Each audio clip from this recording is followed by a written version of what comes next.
Good morning YouTube, this is Callum from English Shooting and I'm very tired. It's currently 8 o'clock but I've been up since about 4:30 to make our way down to Dover. We're just waiting for the ferry now to start boarding. We're going to get on the ferry and get on our way to Calais and then obviously to the Netherlands. So this is it, this is a start of the Glock Vlogs over this weekend. Really looking forward to it. I'm going to keep you guys as updated as possible and keep you in the loop as possible and show you all the stuff that's going on throughout the weekend and all the action shooting that we get up to. So here we go guys, here's the start. I really hope you enjoy it and stay tuned over the weekend. Look at that, it's so... Shoot the UFOs. Oh, it's so honed in for practical, short and barrel. Look at the work on that fore end. So Get off my cows! Get off my cows!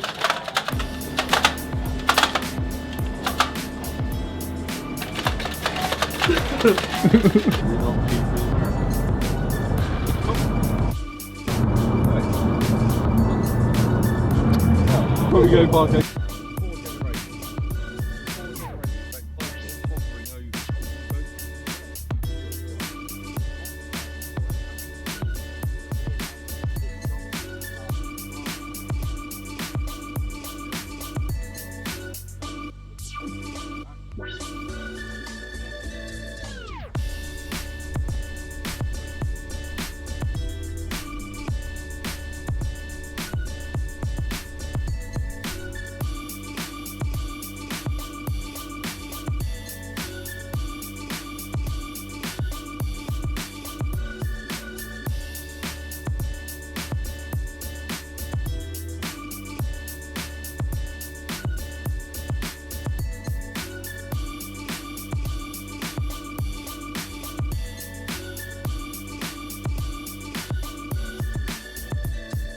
Right guys, we are, as you can probably see, in the hotel room. It probably looks exactly the same as the last room we were in here in May.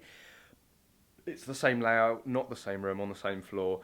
But yeah, it's been quite a long time-wise since I've updated you guys in this video. I think last time I was speaking to you on the ferry, well, we got off the ferry in Calais, we drove really easy drive, just the whole way, just cruise control, no traffic. Literally came in and went straight out, and I just didn't really have the time to update you guys and talk to the camera, but I tried to get as much just general footage of the atmosphere and what we're doing as possible. We're all really tired, so we decided to come back to the hotel, maybe have a couple of drinks, and then we reverted to being 10 years old and decided because the pool was open we would go for a late night dip.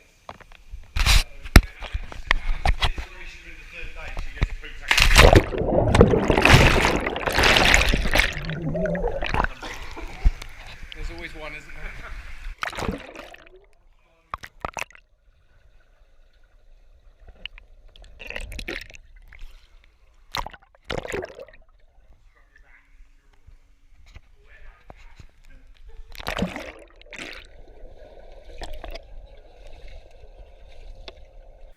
That was perfect. That's exactly what I needed. I think everyone needed after being cooped up in a car all day and just constricted to just float around in the pool, go in the sauna. Absolutely brilliant. I don't know why John and I didn't do it last time. I think we both packed our shorts but just never made it down there. But we will definitely be down tomorrow to loosen up after the various shooting activities we're going to get up to. But of course we have the Q&A. Jaden, what is the best air rifle for a beginner? I'm not going to be able to give you just the perfect answer for this. I would lean towards BSA. That's because I started on BSA, and I would say get a second-hand Springer, get a second-hand Meteor, or there's loads of different, maybe even a Comet. I think there's BSA Comet, and there's loads of cheap, you know, no more than £100 Springer air rifles on Gun Trader. I would just get that. Do you think practical shooting of any type would/should be included in the Olympics? Would like to see it as an event? If so, what disciplines would you include? I think so, 100%. I think in some ways that practical shooting is a really raw sport because you have every aspect. With clay pigeon shooting, you have accuracy, you have the discipline of being able to hit that shot every single time, but there's no movement.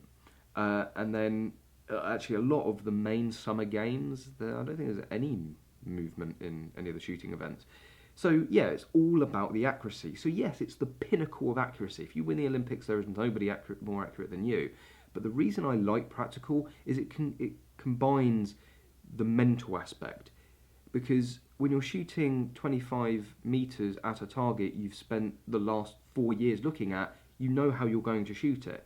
When you're presented a stage you've never seen before, and you're given 5 minutes to walk around it and mentally go, right, which is the best way I'm going to do this? And then you have to have the physicality to be able to absolutely pelt it, go through all the narrow steps, climb this, climb that, and then coordinate that with your accuracy. I just think there's nothing that tests every aspect of your sportsmanship like practical shooting. Place that you're going to shoot pistols in the Netherlands, can anybody go over there and shoot pistols? Is there any requirements, any paperwork needed? I'm from Northern Ireland and would love to go somewhere like that and do that. The range that we actually use, it's through sort of private arrangement. It isn't for anybody just to show up. It is something that's very specific with KFC. If you want to come on one of these trips, join KFC.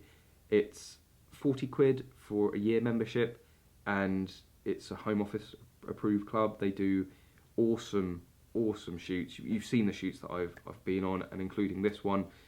Join KFC for 40 quid and join, and come along. It's professional training. You've got 2 professional Netherlands 3 gunners. They know what they're doing, and great teachers. Just for 40 quid to join the club to be able to do this trip, I think is more than worth it. But yeah, there's no paperwork. It's actually really easy. Because I'm a member of KFC, I just turn up. I just need my passport and myself, and I turn up. There's nothing else. And have you heard about UKIP leadership candidate John Rhys-Evans? He practices speed pistol shooting in Bulgaria and skeet shooting. Do you think he would be a good voice for the British shooting community? And are you going to make a video talking about the UKIP leadership election? So no, I had no idea that John Rhys-Evans was a shooter himself. I think anybody. I don't think there needs to be this. I think there needs to be unity, and we need to come together, and that does always lead to somebody having the ultimate say and that leadership voice. I think every shooter, if you're a shooter, you have as much right to represent the sport as anybody else. And the reason I think that is because when you are shooting, you are whether you like it or not.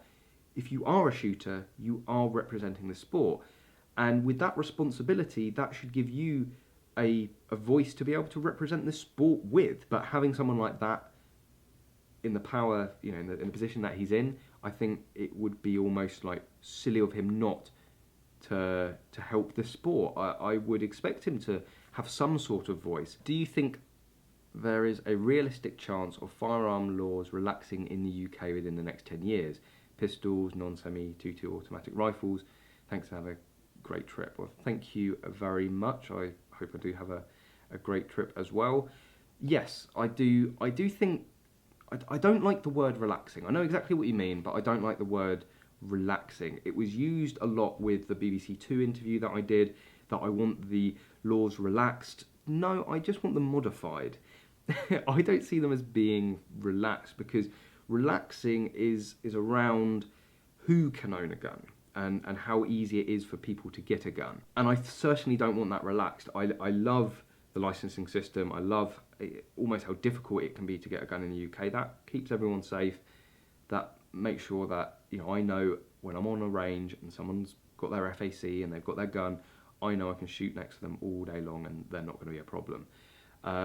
However, yes, I do think they will be changed, and I do think we have a good chance of them being changed in our favour. There's a few things that are trickling through at the moment like expanding ammunition, not being Section 5 anymore. Can a UK national own a firearm registered to an address in Europe where shooting and firearm laws are more relaxed? Yes. I'm not 100% sure how it works and the ins and outs, but when the pistol ban came in, there was a lot of people, and are a lot of people, that put their pistols in ranges in Belgium. I think there's some funny agreement between the UK and Belgium which allowed us to do this. And there's friends of friends that I know that regularly go out to Belgium and shoot their pistols that they used to own in the UK.